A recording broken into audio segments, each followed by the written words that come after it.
여러분, 신앙이라는 것은요, 안 믿는 게 문제가 아니라 잘못 믿는 것이 문제입니다. 잘못 믿는 것만큼 믿음이 해로운 것이 없습니다. 우리가 잘못된 믿음을 가지게 된 이유는 무엇이냐면은 속아서 믿을 수도 있고, 오해해서 믿었을 수도 있고, 착각해서 믿었을 수도 있습니다. 그래서 우리가 이 잘못된 믿음을 가지고 신앙생활을 하다 보면은 교회가 굉장히 어려워지고, 내가 믿는 하나님이 어떤 분이신지 잘못 이해하게 되어서 나의 삶이 굉장히 불행해진다는 것을 알게 됩니다. 교회에서도 여러 가지 오해, 또 잘못된 믿음의 종류들이 많이 있지만 그 중에서 가장 큰 것이라고 한다면 복에 대한 믿음입니다. 예수 믿으면 복 받는 것이 맞을까요? 틀릴까요? 복 받는 게 틀린데 뭐하러 믿습니까, 여러분? 예수 믿으면 다 복을 받죠. 그러면 그 복이 어떤 복이냐, 이것이 중요한 것 아니겠습니까? 우리는 복에 대해서 어떻게 생각하냐면은 내가 추구하고 내가 원하는 것이 이루어졌다, 이것을 복이라고 생각을 합니다. 그러나 중요한 것은 이건 내 생각이고, 누구의 생각이 중요하냐면 하나님의 생각이 중요하겠죠. 성경에서는 복을 어떻게 이야기하고 있는가, 이것이 중요한 것입니다. 성경은 복에 대해서 이렇게 이야기합니다. 복은 하나님으로부터 출발했다라고 이야기를 합니다. 그래서 하나님께서 천지를 다 창조하신 뒤에 안식하고 특별히 복 주시기로 작정한 날을 허락하여 주시어서 그 안식일에 복을 주셨지만은 그것이 인간의 타락을 통하여 다 깨어져 버리게 되었습니다. 그래서 하나님이 원하시는 복이 왜곡되는 일들이 타락으로 일어나게 된 것입니다. 그래서 하나님께서 한 사람을 부르시게 됩니다. 그 사람이 누구냐면은 아브라함이라는 사람을 불러주셔서 그 아브라함을 통하여서 복이 너로부터 이루어질 것이다. 너를 축복하는 자는 내도 그 사람을 축복할 것이고, 너를 저주하는 자는 나도 그 사람을 저주할 것이다 라고 말하면서 하나님께서는 아브라함을 축복의 통로로 삼아 주셨다라고 성경은 말을 하고 있습니다. 세상은 온통 소유를 내가 많이 가지는 것을 복으로 생각을 합니다. 그러나 하나님께서는 하나님으로부터 시작된 이 복을 하나님과 바른 관계를 맺어지는 것, 하나님과 올바른 관계를 맺는 것을 가장 큰 복이다라고 말씀을 해 주셨습니다. 하나님으로부터 복이 시작되었다라고 하는 것은 우리가 소유가 늘어난다는 것이 아니라 하나님과의 관계가 올바로 회복되었을 때 복이라고 말하며, 믿음이라고 말하며, 의라고 말하는 것입니다. 그래서 예수님께서는 가장 사람들에게 첫 번째 설교를 하실 때 무엇에 대한 설교를 하셨냐면은 복에 대한 설교를 하십니다. 그 복에 대한 설교가 우리가 마태복음 5장에 나타나는 산상수훈이라고 하는 설교입니다. 그럼 이 산상수훈을 누구에게 말씀하셨을까요? 그 산상수훈을 말씀하시는 대상이 중요할 것 아니겠습니까? 그 대상이 누구인지를 먼저 살펴보아야 됩니다. 마태복음 5장 1절 말씀을 보시죠. 예수께서 무리를 보시고 산에 올라가 앉으시니 제자들이 나온지라 라고 말을 합니다. 여러분, 여기서 잘 보셔야 돼요. 예수님께서 무리를 보시고 산에 올라가 앉으셨습니다. 여기서 말하는 산은 우리가 생각하는 그런 산이 아니라 좀 언덕이라고 생각하면 돼요. 많은 사람들과 평지에 같이 있다 보면은 말하는 사람들이 또 묻어질 수가 있으니까 잘 보이게 높은 언덕으로 올라가신 거죠. 산에 올라가 앉으셨을 때 누가 나왔습니까? 제자들이 맨 앞으로 나온 거예요. 그러니까 이 말씀은 무리에게 하신 말씀이 아닙니다. 제자들에게 하신 말씀들을 많은 사람, 무리들이 들었다라고 여러분 생각하시면 좋습니다. 그래서 이 산상수훈은 제자들에게 하신 말씀을 많은 무리들이 들었다라고 생각을 하시면 제일 좋습니다. 그럼 여러분, 제자들이 예수님께서 설교를 하실 때 앞에 나온 이유는 무엇일까요? 여러분, 제자들은 자신이 소유한 모든 것을 버리고 주님을 쫓은 사람들 아니겠습니까? 만약 여러분들이 소유한 모든 것들을 버리고 누군가를 쫓는다라고 가정을 한번 해보십시오. 어떨 때 그럴 수 있을 것 같습니까? 내가 소유한 것보다 내가 쫓는 저 사람을 따라갔을 때 더 큰 이득을 얻을 수 있다, 이렇게 생각할 때 그 사람을 쫓을 수 있는 것 아니겠습니까? 제자들도 마찬가지예요. 자신이 소유한 모든 것을 버리고 주님을 쫓았다라고 하는 것은 저 예수라고 하는 사람을 쫓아갈 때에 내가 버린 것보다 더 큰 많은 것들을 얻을 수 있을 것이라고 하는 기대감을 가지고 쫓았다는 이야기입니다. 그래서 여러분, 이 제자들은 그랬기 때문에 예수님 말씀에 더욱더 집중할 수밖에 없었고, 자신의 모든 것을 버리고 그분을 쫓았기 때문에 그분이 하시는 말씀 하나하나에 집중할 수밖에 없다는 것을 알 수가 있는 것이죠. 산상수훈은 그렇게 시작이 되었습니다. 여러분, 산상수훈에서 말하는 복이 있습니다. 그 복은요, 한 가지 공통점이 있어요. 그 공통점이 뭐냐면은 절대 탐욕을 가지고는 얻을 수 없는 것이다 라고 말을 합니다. 그래서 예수님은 첫 번째 복을 말씀하실 때 마음이 가난한 것이 복이다 라고 말씀을 합니다. 무슨 말입니까? 내 마음 가운데 비워야 된다. 내가 무엇인가 비워야 될 것이 있다는 이야기죠. 비워진 그곳에 하나님이 채워지는 것, 그것을 뭐라고 말씀하셨냐면은 심령이 가난하다라고 말씀을 하는 거예요. 그것을 마음이 가난하다라고 말씀을 해주신 것이죠. 그래서 내가 다른 것으로 가득 차여 있는 나의 마음을 다 비워버리고 하나님이 채워주시는 것으로 가득 채워지는 것, 그것을 뭐라고 하냐면은 복이다라고 말씀을 해주시는 거예요. 내가 원하는 것으로 내 마음이 채워주는 것이 아니라 내가 원하는 것은 다 내어버리고 하나님이 원하는 것으로 가득 채워진 상태가 뭐다? 복이다라고 말씀을 해주신 거예요. 그렇게 하나님이 원하시는 것으로 마음에 가득 차게 되면 어떤 상황이 일어나느냐? 애통해지는 상황이 일어나게 됩니다. 하나님이 베푸시는 자비와 긍휼로 내 마음에 가득 차 있었기 때문에 여러분, 애통하지 않을 수가 없게 되는 것이죠. 여러분, 세상은 다 가졌다고 생각을 하지만 애통하는 마음으로 그들을 바라보니 다 가진 것이 아니라 아무것도 없는 것이 보여집니다. 건강하다고 생각하는 사람을 가만히 보니 그 사람은 건강한 것이 아니라 죽음의 길로 걸어가는 그런 사람들이 보이게 되는 것이죠. 그래서 그 마음 가운데 애통함이 자꾸 커져가게 된다는 이야기죠. 하나님과의 관계가 하나님이 주신 것으로 가득 차게 되자 더욱더 좋아지게 됩니다. 그러니 하나님의 성품 중에 온유한 성품들이 마음 가운데 커져가기 시작을 하는 거예요. 하나님과의 관계를 더 추구하는 것이 의로움이라고 한다면 의에 줄이고 목마른 상황이 될 수밖에 없는 것이죠. 그래서 그 의를 통하여 하나님께서 나에게 주신 그 의로움을 통하여서 사람들을 향하여 긍휼을 베풀고 나누는 삶이 시작이 되는 것입니다. 내가 비워진 마음 가운데 하나님이 주신 마음으로 가득 차와 있었기 때문에 내 마음과 있는 더러운 모든 정욕들이 다 빠져나가게 되고 내 마음 가운데 무엇으로 가득 차게 되느냐? 청결한 마음으로 가득 차게 되는 것이죠. 죄된 인간은 욕심으로 가득 채우고자 하는 마음이 있습니다. 그래서 내 마음대로 안 되면 막 화가 막 치밀어 올라요. 안 그렇습니까? 내 뜻대로 안 되면 막 화가 막 일어나게 되고, 또 나에게 대항하는 사람이 있으면 막 그 사람을 짓누르려고 하는 그런 마음들이 있습니다. 그러나 청결한 마음으로 충만해지기 시작하면은 여러분, 이런 모든 생각에서 해방될 수 있다는 이야기입니다. 왜냐하면 예수님을 생각하는 그만큼 나의 욕망이 사라지기 때문에 그래요. 그런 삶이 시작되면은 나를 추구하는 삶이 아니라 하나님을 추구하는 삶이 되고 우리 주변의 이웃을 추구하는 삶이 되기 때문에 어떤 일이 일어나면은 화평한 삶이 일어나게 됩니다. 내가 사람과 사람 사이에 어떤 역할을 하게 되냐면은 완충제 역할, 스폰지와 같은 그런 역할이 시작이 되는 겁니다. 그래서 내가 속한 모임과 내가 속한 모든 교회에 나를 통하여 화평한 일이 일어나게 된다라는 이야기죠. 이런 복이 그리스도인이 가져야 될 정체성이다라고 7가지의 복을 주님이 말씀을 하셨어요.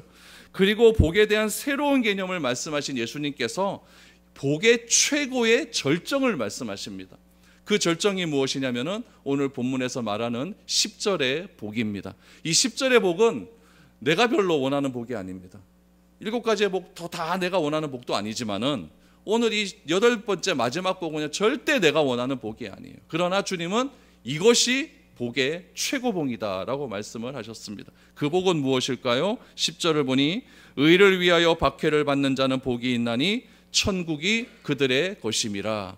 이 복은요, 천국으로 시작해서 천국으로 마무리됩니다. 심령이 가난한 자는 복이 있나니 천국이 그들의 것이요, 의를 위하여 박해를 받는 자는 복이 있나니 천국이 그들의 것입니다 라고 말합니다. 여러분, 잘 한번 생각해 보세요. 세상에 어떤 종교가, 어떤 단체가 박해를 받고 고난받는 것을 복이라고 말을 합니까? 여러분, 우리가 어떤 절 같은 데 가면은 많이 이렇게 막 빌지 않습니까? 그때 빌 때 어떻게 빕니까? 뭐 누구님 이래 빌면서 하나님 우리 가정에 고난이 있기를 원합니다. 하나님 우리 가정이 박해받게 하여 주시옵소서. 이렇게 비는 사람 봤습니까? 한 명도 없습니다. 한 명도 없습니다. 다 우리는 이런 것들을 원하지 않아요. 근데 주님은 뭐라고 말씀하시냐면은 고난과 박해를 받는 것이 복의 절정이다라고 말씀을 하고 있는 것이죠. 그러므로 여러분, 복이라는 것은 상식적으로 생각하면 뭐냐면은 이런 고난과 박해에서 벗어나는 것이 진짜 복이에요. 그게 복입니다. 그래서 사람들은 복채를 내고 점찜을 다니지 않습니까? 신년이 되면 점찜 다니잖아요. 그래갖고 복채 내고 난 다음에 어떻게 해야 내가 올 한 해는 이런 어려움에서 벗어날 수 있을까요? 이렇게 이야기하지 않습니까? 그러면 세상에서 말하는 복과 우리들이 추구하는 복과 상반되게 예수님께서 복을 말씀하시는 이유는 무엇일까요? 그 이유는 딱 한 가지밖에 없습니다. 복은요, 여러분, 종교적인 개념이 아니에요. 절대 종교적인 개념이 아닙니다. 복은요, 종교를 뛰어넘는 개념입니다. 그러므로 우리가 복에 관한 개념을 정확하게 알지 못한다면은 내가 추구하는 것을 종교를 통해서 얻으려고 쫓아다니는 것밖에 안 되는 거예요. 내가 복에 대한 개념을 잘못 알게 되면은 교회 오는 목적도 복받기 위해서 오는 거예요. 내가 절에 가는 것도 복받기 위해서 가는 거예요. 팔공산에 올라가는 것도 복받기 위해서 가는 거예요. 그러면 여러분, 이 교회 오는 것과 팔공산 가는 것과 절에 가는 것과 차이가 뭐가 있습니까? 아무것도 없지 않습니까? 그러므로 이 복은요, 종교의 개념을 뛰어넘어야 됩니다. 뛰어넘어야 되는 거예요. 그래서 주님께서 말씀하시는 복이 내 생각과 맞지 않는다고 할지라도 주님이 말씀하셨다고 한다면 내가 생각하는 복을 버리고 주님이 말씀하시는 그 복을 내가 받아들이는 것을 뭐라고 이야기하냐면은 믿음이라고 이야기합니다. 그 믿음을 받아들이는 사람을 성도라고 이야기를 하는 거예요. 그 믿음대로 살아가는 것을 신앙생활이라고 이야기하는 것이죠. 우리가 하나님의 기준대로 살아가는 것이 복이라고 한다면, 그것이 의로운 길이라고 한다면, 여러분, 어려움을 받고 박해를 받고 고난당하는 것을 절대 피할 수 없다라고 말씀을 하십니다. 그럼 왜 이런 말씀을 하실까요? 그 이유를 한번 살펴보도록 하겠습니다. 우리 11절, 12절 말씀을 보시죠. 나로 말미암아 너희를 욕하고 박해하고 거짓으로 너희를 거슬러 모든 악한 말을 할 때에는 너희에게 복이 있나니 기뻐하고 즐거워하라. 하늘에서 너희의 상이 큼이라. 너희 전에 있던 선지자들도 이같이 박해하였느니라 라고 말합니다. 여러분, 하나님과 하나님의 기준으로 우리가 살기 위해서는요, 인간과 인간관계에서요 갈등이 있을 수밖에 없습니다. 여러분, 하나님과의 관계를 정상화하기 위해서는요 주위의 관계를요 정리할 때도 있어요. 여러분, 어떤 분이 산악회에 가입을 해서, 산악회 주로 언제 갑니까? 주일 오전 한 6시, 7시쯤 가지 않습니까? 근데 나는 등산 가고 싶은데 주일 날은 뭐 해야 돼요? 예배 드려야 돼요. 예배 드려야 돼요. 그럼 이게 갈등이 시작되는 거죠. 산악회에다 얘기를 합니다. 난 주일날 교회 가야 돼. 그거 주일 교회 한번 빠진다고 해도 그거 하나님 뭐라 하시겠나. 산악회 가서 우리끼리 놀자. 그래서 가는 거예요. 그러다 자꾸 그러다 보니까 뭔가 좀 찝찝해요. 그래서 그 사람들하고 좀 멀리 하려고 합니다. 인간과의 갈등이 생깁니까, 안 생깁니까? 생기게 되는 거예요. 생기게 되는 거예요. 그래서도 여러분, 집안에서도요, 안 믿는 집안에서도 예수 제대로 믿는 사람 한 사람이 등장을 하게 되면 집안 전체가 난리가 납니다. 왜냐하면 집안 전체로 내려오는 대대적인 기준이 있는데 그 기준을 안 하려고 해요. 그러니까 난리가 나는 거죠. 여러분들이 잘 아는 목사님 한 분 있어요. 저도 잘 알고 있고 우리 교회도 왔던 목사님이에요. 그분은요, 예수 믿는다는 이유로 집에서 쫓겨나서 대학교 때 여러분 동아리방에서 생활했던 적도 있어요. 그러니까 예수 제대로 믿고 나면은 집안에서도 난리 나는 경우가 있는 거예요. 예수님 당시로 돌아가면 어떨까요? 예수님 당시로 돌아가면은 주님이라고 부를 수 있는 대상은 딱 한 분밖에 없었습니다. 누구냐면 로마의 황제예요. 황제를 향하여 퀴리오스라고 부르는 거예요. 주님이라고 부르는 거예요. 근데 사람들은 예수를 그리스도로 믿기 시작하면서 예수님을 뭐라고 부릅니까? 주님이라고 부릅니다. 그러니까 박해가 시작될 수밖에 없는 거죠. 기존의 틀에서 벗어났기 때문에 그런 거예요. 기존에서 우리가 추구하는 것이 가장 맞다고 생각했는데 그 맞는 것이 틀리다라고 이야기하니까 박해가 시작될 수밖에 없다라는 이야기죠. 주님께서 말씀하시는 오늘 11절 12절 말씀을 보십시오. 우리는요, 나에 대해서 누군가 뒷담화를 하는 것을 내가 들었다. 기분 나빠요, 안 나빠요? 정말 나빠요. 나를 괴롭히면 싫어합니다. 나를 향한 비난과 모함을 할 때는요, 내가 모멸감을 느끼기도 합니다. 그러나 하나님과의 바른 관계를 이루기 위해 이런 일이 생긴다고 한다면 어떻게 하라고 말을 하냐면은 기뻐하고 즐거워해라 라고 말을 합니다.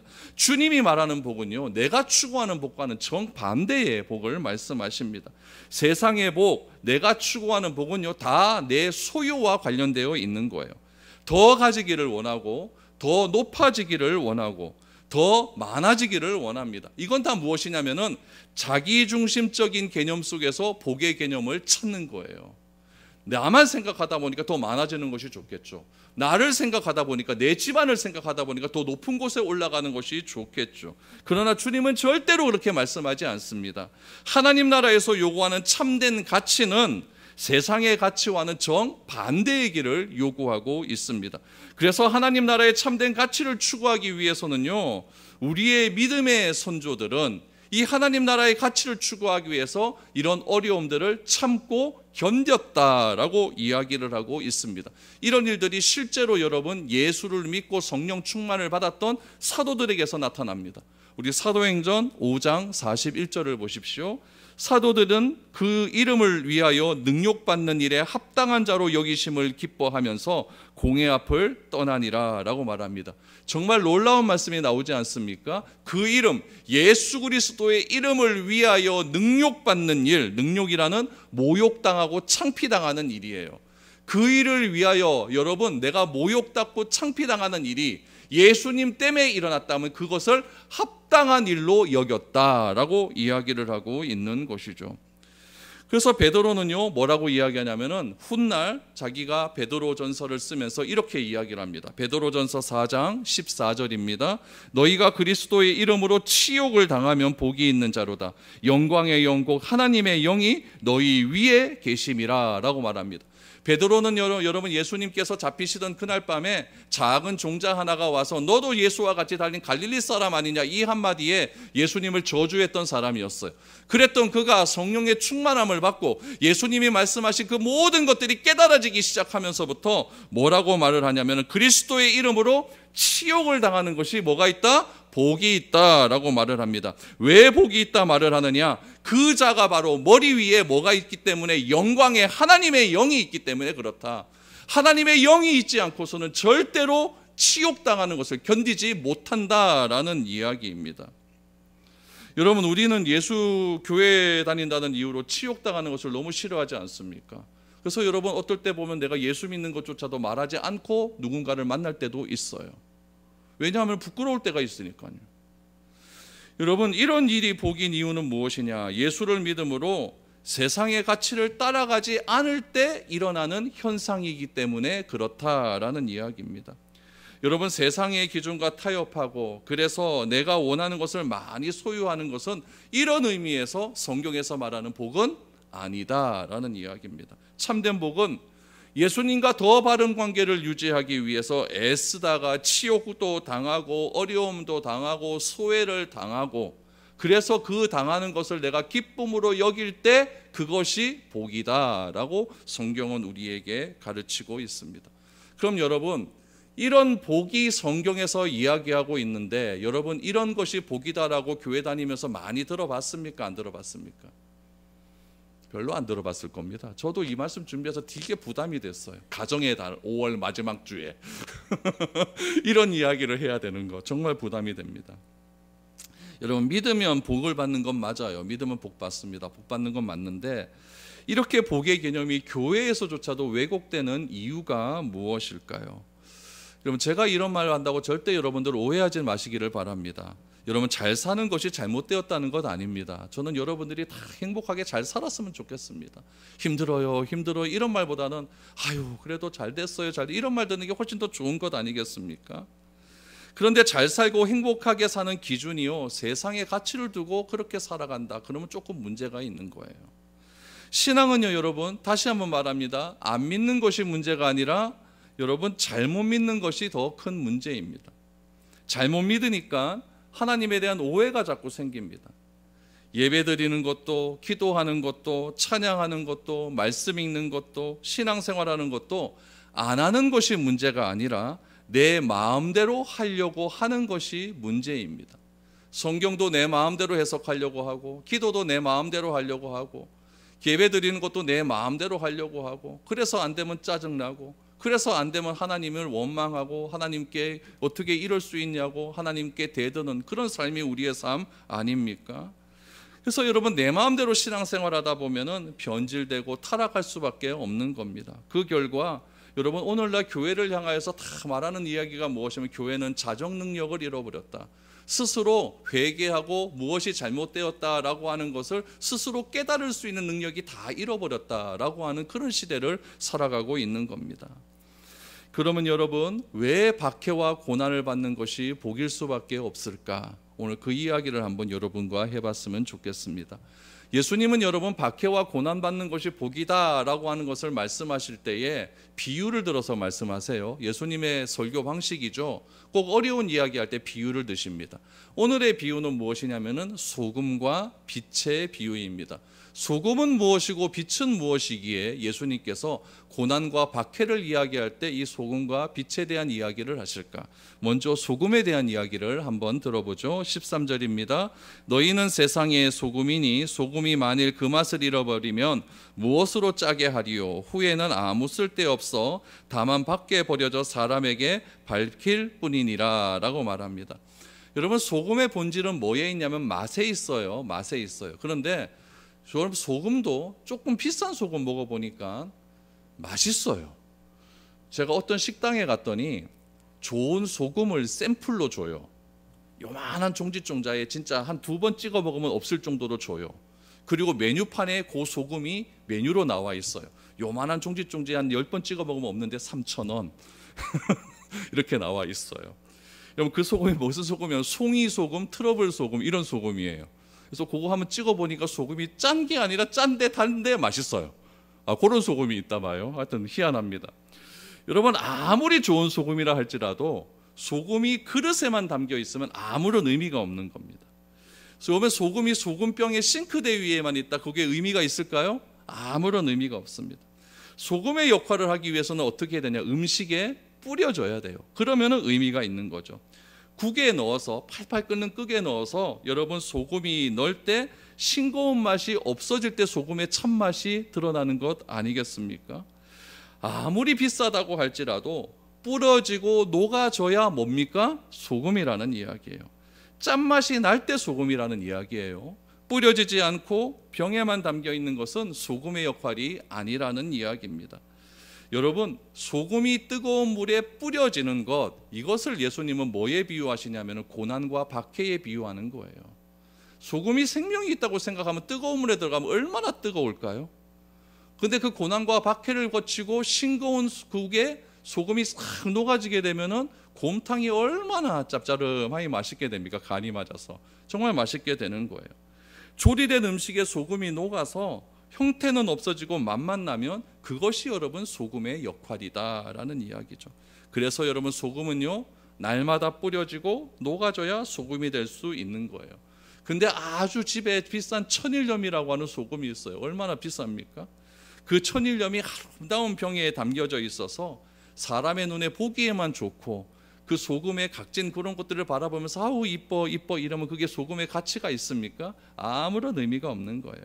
소금은요, 뿌려지고 녹아져서 내 모양이 없어진다고 불평하면 소금이 아닙니다. 그렇게 안 되면 버려져서 뭐 한다? 밟혀질 뿐이다 라고 말을 하는 거예요. 여러분, 왜 예수님께서 이런 말씀을 하셨냐면은 산상수훈을 말씀하시는 곳이 갈릴리 해변 북쪽 언덕이에요. 그래서 지금도 가보면은 갈릴리 해변 북쪽 언덕에 이 산상수훈이 했다라고 해서 교회가 하나 이렇게 만들어져 있어요. 갈릴리 해변 근처에 가면요, 어부들이요, 잡은 고기를 저장하기 위해서 소금을 막 이렇게 뿌립니다. 이렇게 막 뿌려요. 뿌려면 소금이 물고기에 뿌려지면 어떻게 될까요? 물고기가 부패되는 것을 방지합니다. 그런데 뿌려지다가 물고기에 뿌려지는 것도 있지만 길가에 뿌려지는 것도 있지 않습니까? 그 길가에 뿌려지는 거는요, 여러분, 그냥 사람의 발에 밟히고 만다라는 이야기죠. 물고기에 뿌려진 소금은 녹아져서 고기가 썩는 것을 방지하지만 그렇지 않은 소금은 사람이 다 밟고 지나가는 거예요. 예수님께서 그리스도인을 소금에 비유한 것은 그리스도인은 뭐를 해야 되냐면은 뿌려지고 녹아져야 된다라는 거예요. 예쁜 인형처럼 모든 것을 다 해주는 교회에서 사람에게 관심받고 인정받는 것이 아닙니다. 내가 교회만 앉아 있는 것은 여러분 무엇과 똑같냐면 싱크대 위에 소금이 담겨져 있는 병, 그것과 똑같은 거예요. 그래서 주님은 우리에게 뭐라고 얘기하냐면 싱크대에만 있지 말고 가라라고 말씀을 하시는 거예요. 주님의 말씀에 순종해서 내가 교회 밖으로 나가 보니까 교회가 너무너무 싱거운 세상이에요. 또 때로는 뜨거운 세상 가운데 내가 뿌려지고 녹아져서 소금이 나는 다 사라지고 그 맛이 나는 삶을 나타나는 것이야말로 진정한 복된 삶이다라는 것을 강조하기 위해서 소금의 비유에서 말씀하시는 거예요.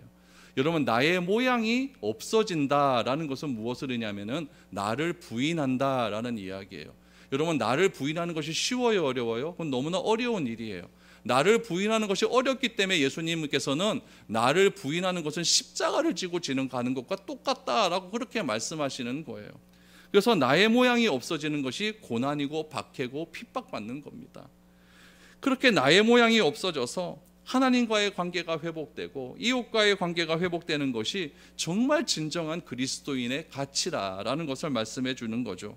이런 복을 추구하기 위해서 내 모양이 없어진다? 뭐가 없어져야 되고 내 자존심이 없어지는 거예요. 내 자존심 내려놓고 내가 사라지면은 진짜 하나님의 뜻이 그렇게 이루어지는구나.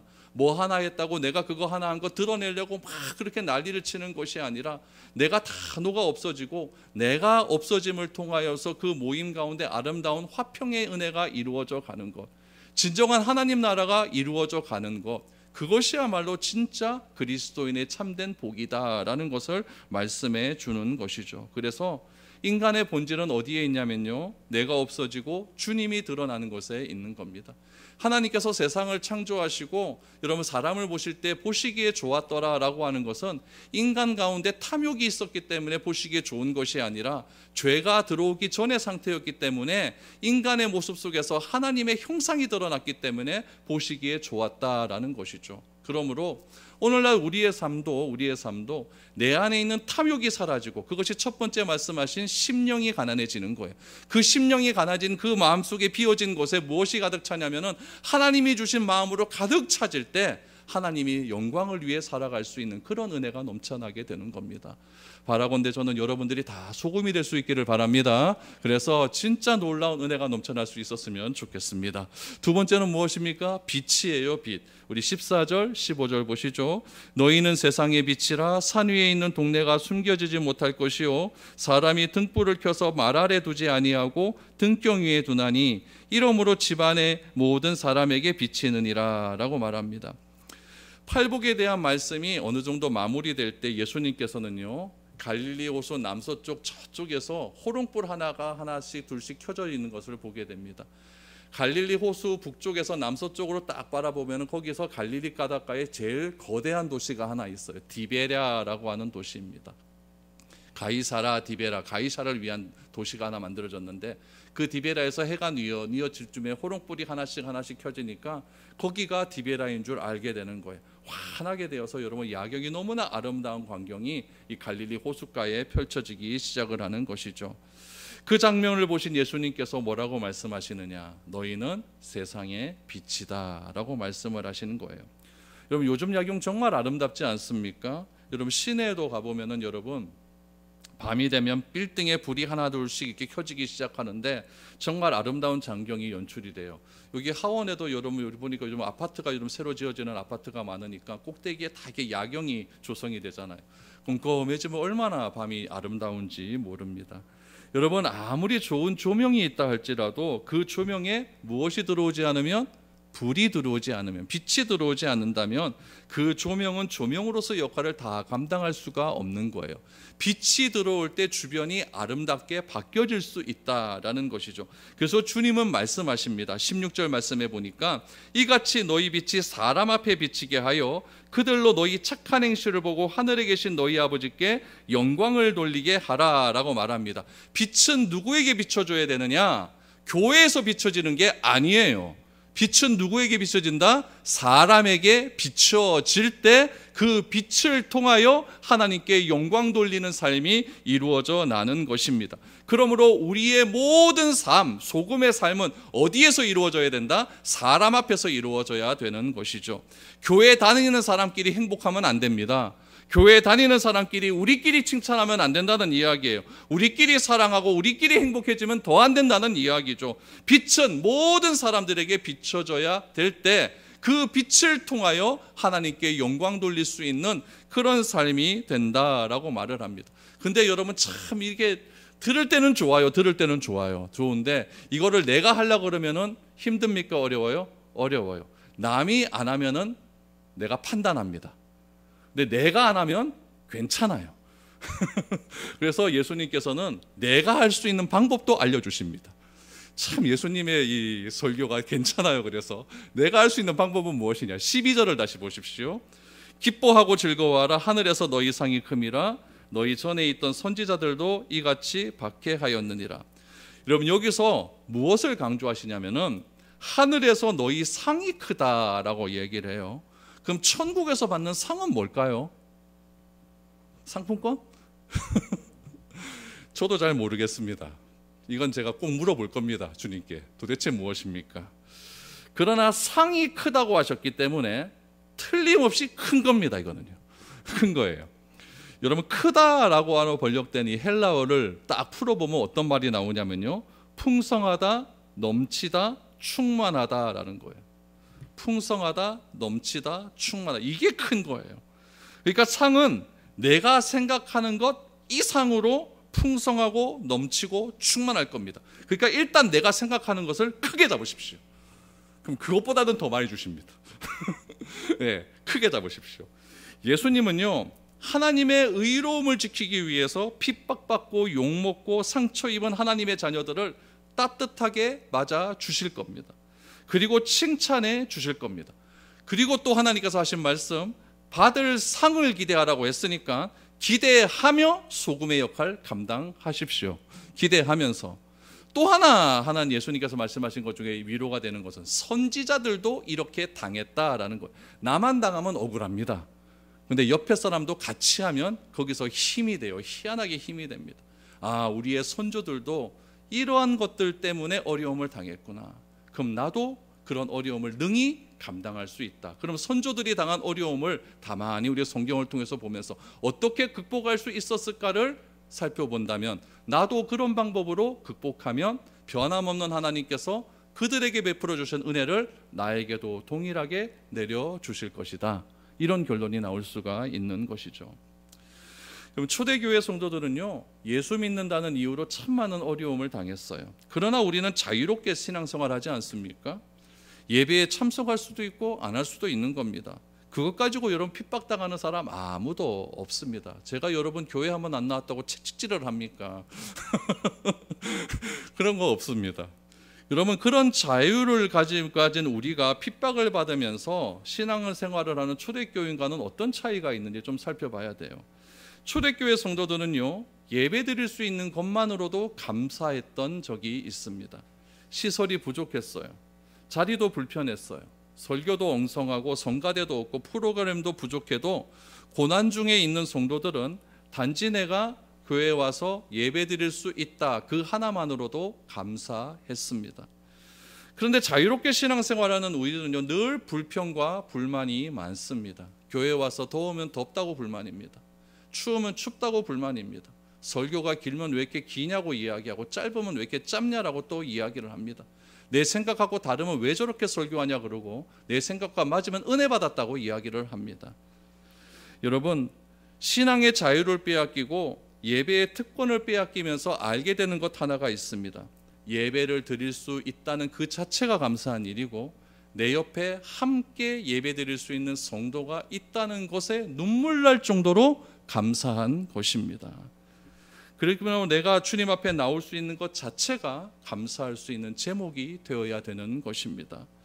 박해를 받는 자는요, 모든 것을 잃어버리는 것처럼 보일 수가 있습니다. 그러나 하나님은 그런 사람이 복이 있다 말씀하셨고 천국을 소유할 수 있을 것이다 라고 말씀해 주셨습니다. 그리고 하나님께서는요, 크고 놀라운 상을 너에게 줄 테니까 그런 상 기대하면서 소망의 인내를 가지고 버텨내라 라고 말씀을 해주셨습니다. 이런 것들을 너무나 잘 알았던 바울은요, 결국 이런 고백을 하게 됩니다. 우리 고린도후서 6장 9절 10절입니다. 무명한 자 같으나 유명한 자요, 죽은 자 같으나 보라 우리가 살아있고 징계를 받는 자 같으나 죽임을 당하지 아니하고, 근심하는 자 같으나 항상 기뻐하고, 가난한 자 같으나 많은 사람을 부요하게 하고, 아무것도 없는 자 같으나 모든 것을 가진 자로다. 아멘, 아멘, 아멘. 그리스도인의 삶은 이런 삶입니다. 유명한 것 같지 않지만 유명한 사람이 그리스도인입니다. 죽은 것처럼 보이지만 살아있는 사람이고, 고난과 징계 가운데서 왜 저렇게 살아가느냐 사람들에게 손가락질을 받지만 여러분 기뻐하고 하는 사람이고, 가난한 것 같지만 많은 것을 소유한 사람이고, 여러분 이런 사람이 참된 그리스도인의 모습이다라고 바울은 자신의 자서전적인 내용이 담긴 고린도 후서에서 이렇게 고린도 교회의 성도들에게 권면을 합니다. 이런 그리스도인은요, 나 중심적으로 살아가는 사람들이 아닙니다. 나를 세상에 던져 싱겁고 부패한 곳에서 맛을 내고 썩어짐을 막아내며 어두운 세상 가운데 사람 앞에서 빛을 내는 사람, 그래서 하나님의 영광을 추구하는 삶, 추구하며 살아가는 사람, 그런 사람이 진정한 그리스도인이고 복된 사람이라는 것을 우리는 기억을 해야 됩니다. 이런 삶을 경험할 때 우리 가운데 참된 기쁨과 평안을 맛볼 수 있게 되는 겁니다. 여러분, 우리는 세상의 소유가 아니라 하나님의 소유이기 때문에 어려울 수 있고 힘들 수 있고 불편할 수 있고 손해볼 수 있습니다. 그러나 하나님은 하나님의 백성을 먼저 지키시는 분입니다. 지난 주간 새벽 기도 때 신명기 말씀을 보면서 하나님께서 먼저 그 땅에 들어가셔서 먼저 그들과 싸우기 때문에 이 사실을 믿고 너희는 그들과 담대하게 믿음으로 들어가라 라고 하는 모세의 권면이 있었습니다. 우리의 삶 또한 그렇습니다. 우리의 삶 또한 내가 앞으로 갈 모든 상황들은 나는 알지 못하지만 주님께서 나의 길을 예비하시는 분이기 때문에 나보다 먼저 앞에 가주셔서 나를 위하여 먼저 싸워주시고 먼저 승리를 약속해 주시는 그분이 하나님이라고 한다면 우리는 오늘 이 현실의 삶 속에서 해야 될 것은 나를 녹이는 일입니다. 싱거워진 곳에, 뜨거워진 곳에 여러분 나를 감잠히 녹이시기를 바랍니다.